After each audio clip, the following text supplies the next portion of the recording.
If you'd like to listen to our podcasts without ads, please consider becoming a member. In addition to no ads, members receive bonus content for virtually all of our shows, an invitation to join the DSR Slack community, access to our Discord community, enhanced show notes for select shows, and more. For this week only, get 50% off the first year or the first month of membership. Visit thedsrnetwork.com/buy and use code ECLIPSE to receive the discount. That's thedsrnetwork.com/buy and code ECLIPSE. Thank you very much for your support.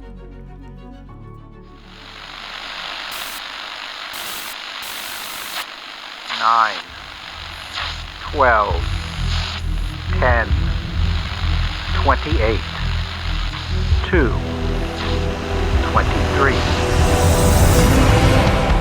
This is Deep State Radio, coming to you direct from our super secret studio in the third sub-basement of the Ministry of Snark in Washington, D.C., and from other undisclosed locations across America and around the world.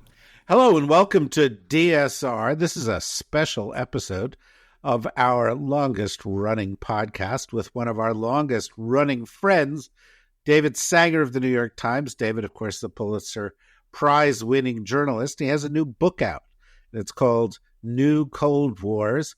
And the ink was barely dry and it hit the New York Times bestseller list. It has gotten rave reviews from many of David's friends. No, I joke. It's a great book. It's an incredibly timely book. And if I may, take special privilege here, of all the books that are out right now about new Cold Wars, great power competition, this is the one to read. I like Jim Sciutto's book. I'm a little skeptical of where Dmitry Alperovitch is going with his book.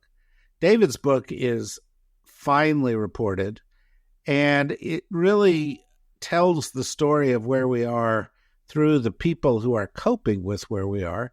And so I want to begin by doing something we never do in 10 years of podcasting together, congratulating you.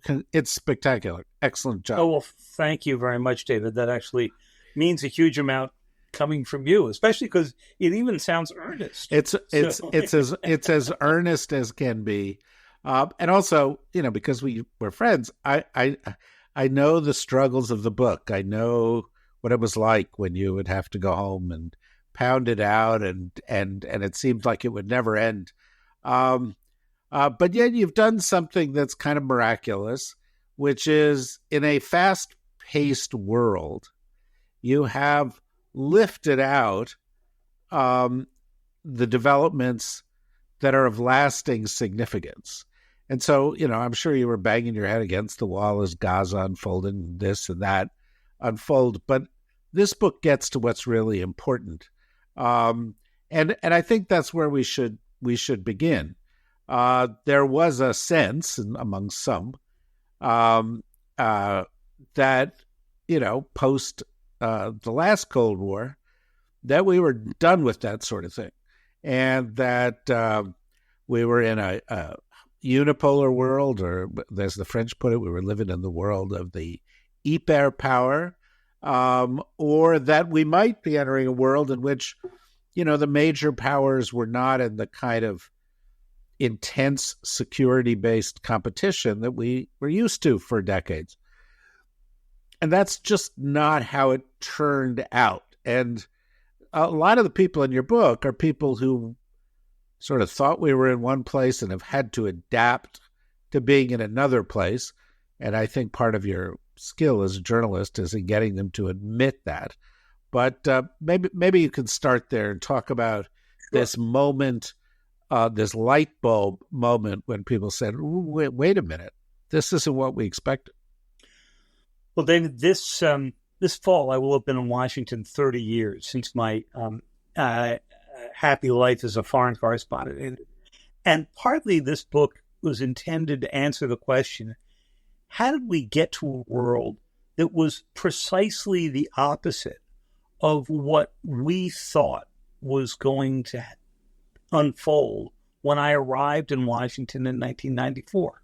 I mean, I started traveling with President Clinton to China, and he would give these great speeches, which I confess I believed in, where he said the internet will set you free. Not only that, it will undercut the authority of the Communist Party of China. And of course, we now know that the internet and the follow-on technologies it allowed, which included facial recognition and cell phone technology that had geolocation to it, and we could go through a list of the rest, all became explicit tools of Chinese repression and control. We had a theory about the Russians. The theory about the Russians was that, Putin would make noise about territory he wanted to get, but at the end of the day, he needed his revenue from gas and oil sales to Europe, and he wouldn't threaten that by threatening the countries that had now joined NATO or, like Ukraine, were on the cusp, one way or the other. Every one of those assumptions, as one of Biden's senior advisors says in the opening book of the book, turned out to be wrong. And the question I set to ask was, first, how could we have gotten that wrong? I mean, that's a bigger intelligence failure or mix of intelligence failure and wishful thinking than thinking that there were weapons of mass destruction in Iraq or, missing a North Korean space launch or something. This is missing the direction of our two largest nuclear-armed adversaries. The second question was, what do you do if you're Joe Biden and you happen to be sitting in the Oval Office in the years that it all becomes clear that everything we've been doing for the past 25 to 30 years was based on a false understanding of how things were going to play, and you're suddenly trying to contain China's rising power by cutting off their semiconductors and, more importantly, the equipment to go produce them, and by dealing with a Russia that has just invaded a neighbor and threatened the rest of Europe, and along the way is periodically threatening the use of nuclear weapons. So what I'm trying to do is tell the arc of that story, as you said, through the people who did it, and to do this as a reporter, not as an academic. So I actually picked up behind our, happy little lives here in D.C. and traveled the world to do this with my great researcher and co-writer, Mary Brooks. We went every place from India to South Korea to Taiwan, and then in Europe through Eastern Europe and Poland, and traveled some with the president, but also traveled, to Finland to go explore how it is that they moved to become a member of NATO after declaring for 30 years that they would never do that. So it's a book about the biggest transition we've seen in these 30 years. Well, I know, because, I'm like Washington insider. I know how you got it wrong, or people got it wrong in the beginning. You came back from being a foreign correspondent in Japan and also covering Korea. And among the first people you talked to were people like me. And I'm sure that's where you went wrong. Yeah.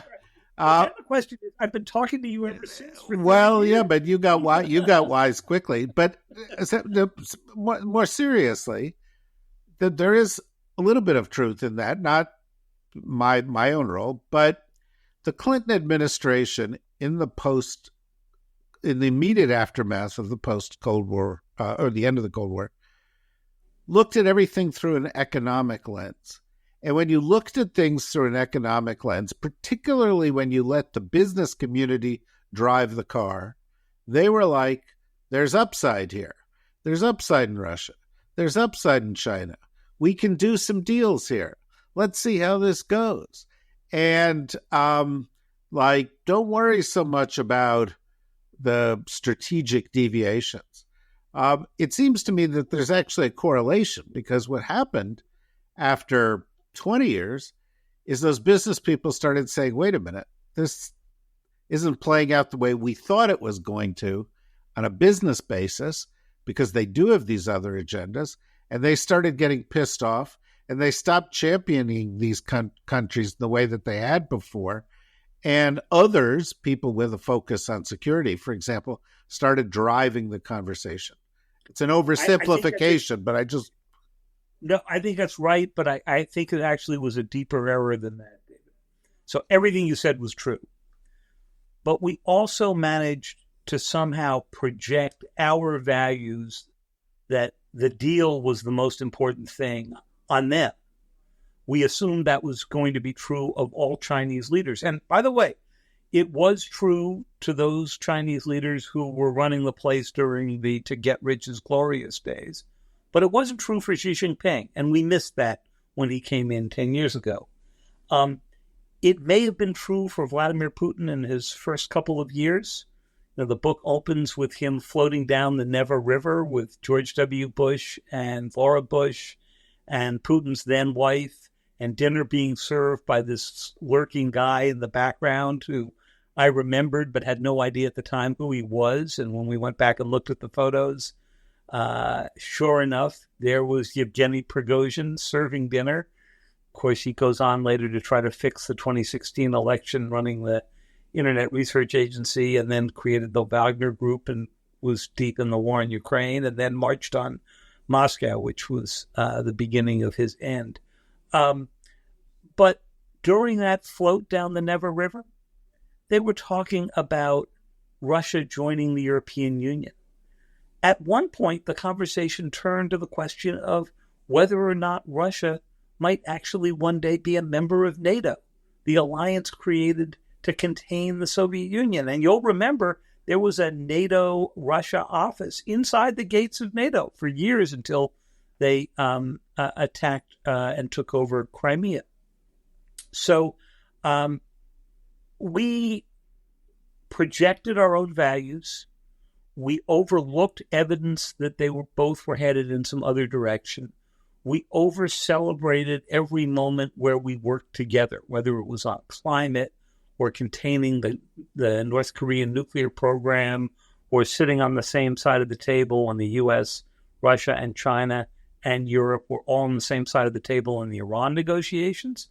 If we held those negotiations today, David, first of all, I don't think they'd get held. But if they were, the Russians and the Chinese, I don't think would be sitting on the U.S. side of the table. I think they'd be sitting on the Iranian side of the table because the Iranians are selling the Russians their drones and may soon still be selling them their missiles. So I think we made a fundamental series of errors, and the distraction of fighting the war on terror, I think, just took more attention span away from what would be the central issue of our time. Well, you're very kind in the way you assess it in terms of some of the judgment that was being made by senior officials, because frankly, I thought a lot of the officials back then were kind of dopey.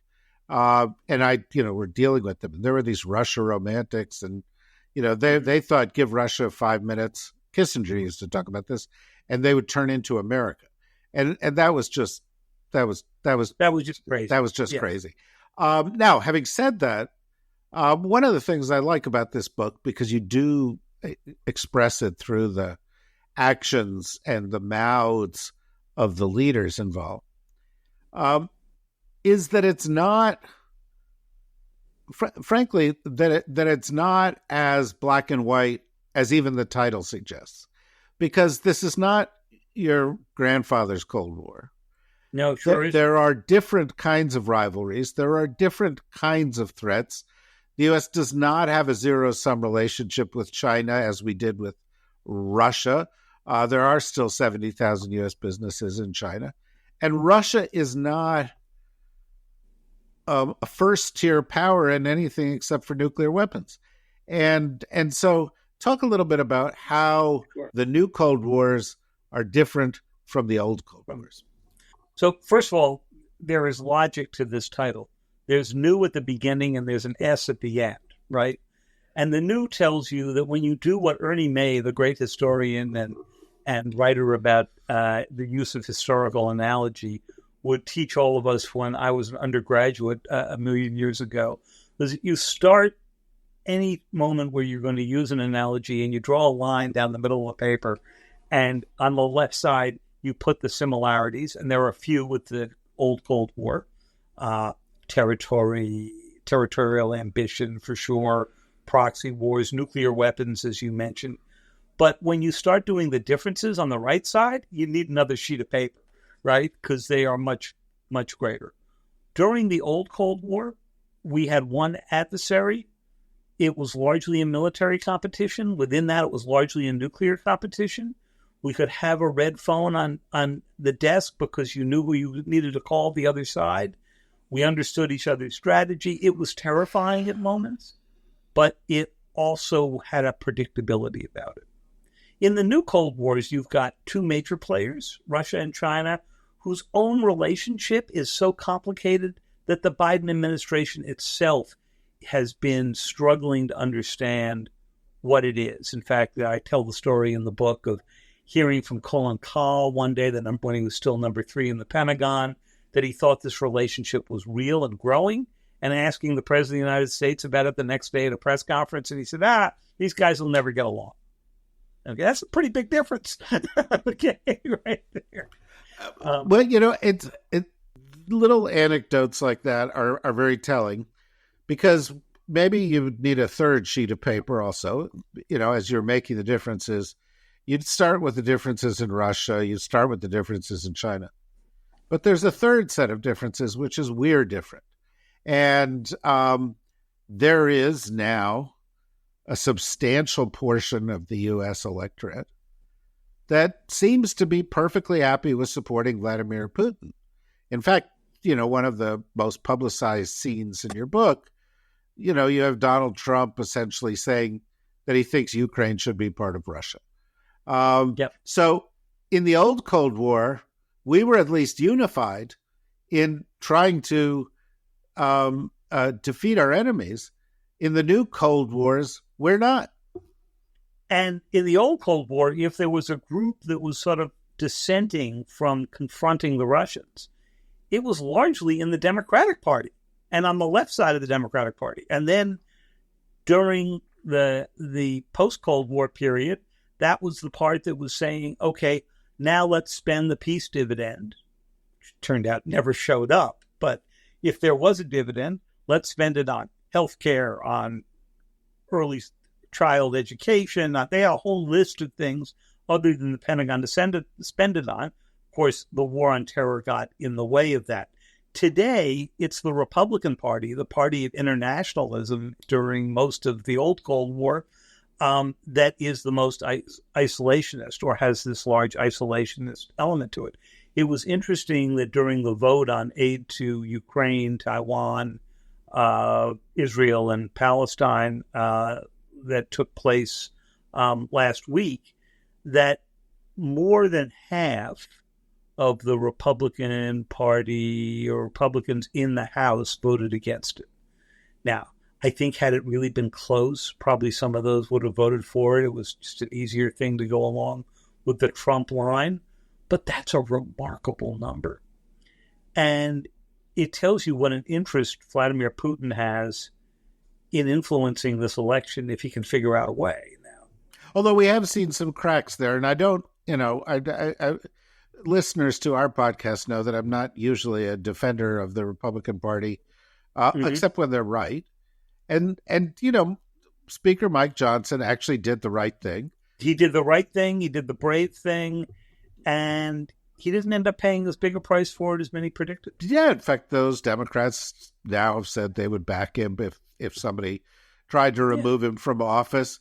You haven't heard in days of the talk of removing him from office. It's just sort of filtering away. Yeah, but what I think is kind of interesting about that story is Mike Johnson, so to speak, got religion on Russia, in part from Bill Burns, in part from hearing the intelligence and making not an ideological judgment, but learning from the facts on the ground. That's kind of a triumph of the traditions of American foreign policy. And that stands out in your book, because I think the other thing that I like very much about it is you talk about how the Biden administration came in with certain attitudes and they evolved, and that the president came in with certain attitudes and they evolved, and they had serious discussions about how to address these things. They stayed, pretty unified on principle, but in terms of tactics and strategies, there was an evolution. And it suggests that maybe there's a little bit of hope for traditional American foreign policy and statecraft. Bret Stephens, in a column he did in his conversation with Gail Collins yesterday, said, you come away from this book actually feeling slightly more optimistic about the government. And I think in part that's because you hear on the record from Bill Burns about dealing with Putin, saying things I don't think he's said in public before. You hear from Avril Haines, the director of national intelligence, about their internal debates on whether to make the intelligence leading up to the war public. And then on the question of how the president, who was very cautious about not doing things in the way of providing arms to the Ukrainians that might make the Russians reach for their nuclear weapons. And then over time, in a chapter called Boiling the Frog, as the temperature went up on the Russians, he discovers they're not as sensitive to what we're sending to the Ukrainians as he thought. Now, there are many people who argue he moved too slowly. My own view is, had he given all those weapons early on to the Ukrainians, they wouldn't have known how to use them. And you'll see there's a section of the book where I go on a training exercise with the Ukrainians in Germany, and I'm observing how that's working. And almost all of it fell apart by the time they got back to, the awful realities of the battlefield. I think the other thing that the administration began to learn more about, and is still learning about, is the limits of the technology that we gave them. Early on, giving them Project Maven, which I discuss toward the end of the book, turned out to be a huge intelligence bonanza. For the first time, the Ukrainians could see what the whole battlefield looked like on what the Pentagon calls a single pane of glass. But as the Russians learned from their own mistakes and did better with electronic warfare and learned more how to go defeat American systems, we suddenly discovered that American-made drones didn't have a chance on the battlefield. We suddenly discovered that their electronic warfare was getting in the way of American HIMARS artillery launches. So this has been a huge testing ground for the Pentagon for how our technologies work against a real nuclear-armed adversary. And, that's worth a good deal of the price right there. Yeah, but, part of the value and the price of buying the book, which obviously we encourage our listeners to do, is, you're not your father's national security correspondent either. And you've spent much of the past 20-odd years studying the advent of cyber, the advent of new technologies. And it's clear now that this Cold War, or these Cold Wars as they unfold, will also be quite different in the way that they manifest themselves. Not only will there be cyber attacks, not only will people exploit cyber vulnerabilities, but as you say, with drones, for example, one of the things that the Ukrainians learned was that the Russian anti-drone tools tried to disorient the drones via GPS. And so what you needed was more AI, more autonomous drones, because then they could actually continue and carry out their mission.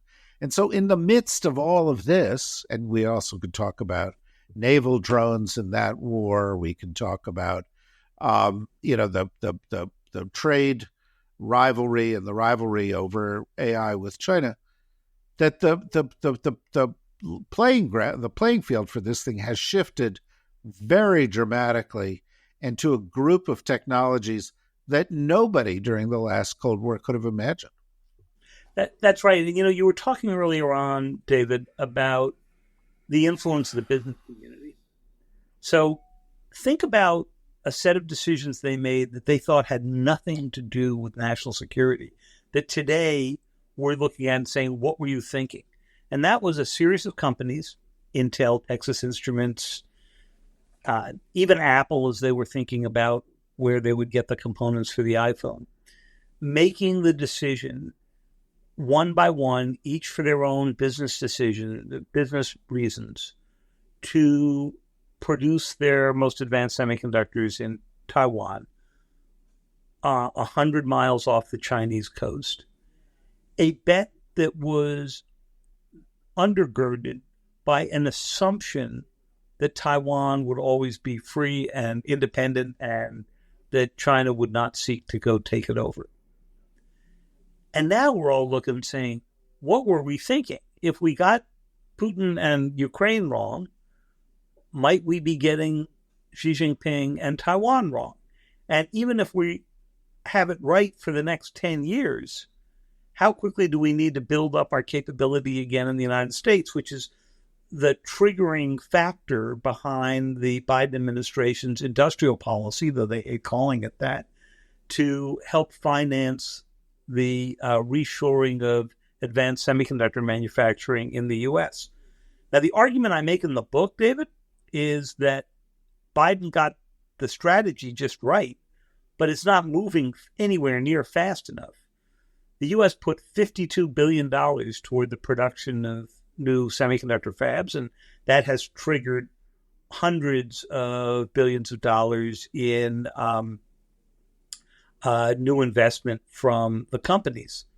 But at the end of 2030, by the administration's own optimistic projection, the U.S. would be producing 20% of the most advanced semiconductors in the world. I'm not even sure we're going to make it to that number, frankly, but let's take their number out of charity.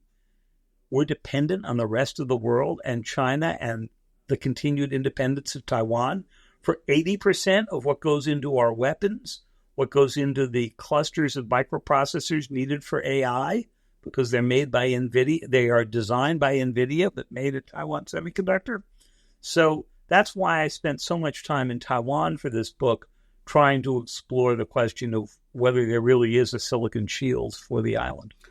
Yeah, and that also is underdeveloped for a number of reasons, which you talk about in the book. And this doesn't even get us into the other issues associated with AI that we haven't grappled with, the ethics of autonomous weapon systems, the privacy issues that are involved, the security issues that are involved, the trade issues. But when you came to visit me in the Commerce Department in 1994, 95, it was a complete backwater, and you were obviously looking to have an easy day off.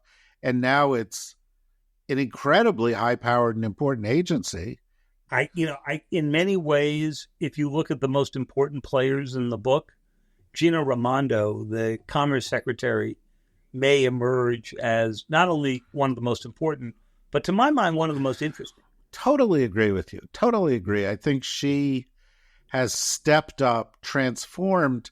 Of course, she had an advantage, right? The president backed her up and all of a sudden gave the Commerce Department the one thing it didn't really have, which is a lot of money to invest in things, and that gives you leverage. That $52 billion, she said, what was the budget of the Commerce Department prior to that? It was like $4 billion. It was like $4 billion. Yeah, I was about to say she's putting into the semiconductor industry basically more than 10 times her agency's own budget. Right, and that, of course, drives, as you said, other kinds of investment, but she's also the point person in terms of the competitiveness issues. And so, that's what's, I find that particularly interesting in this book because, it doesn't just get caught up in the day-to-day and the news headlines. It lays the groundwork for a discussion about what the big issues are going forward. Fortunately for us, we have the ability to talk to you every couple of weeks here and I'll mention the book every single time. Well, as will we. I mean, we're mentioning books you wrote decades ago. But